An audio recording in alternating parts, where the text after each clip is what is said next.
Hello everyone and welcome back to our channel.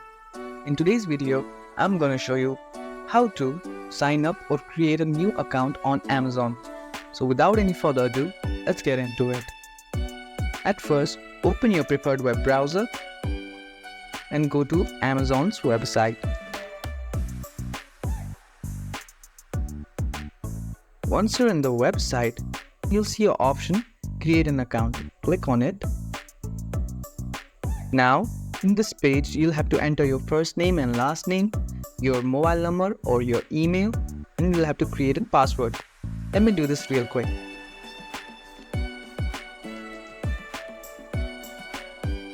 Once you enter all the details, click on Verify Email.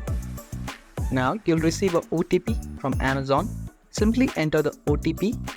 Once you enter your OTP, click on Create your Amazon account.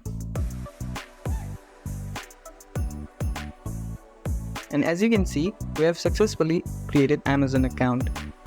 If you found this video helpful, don't forget to give this video a thumbs up and subscribe to our channel for more tutorials like this.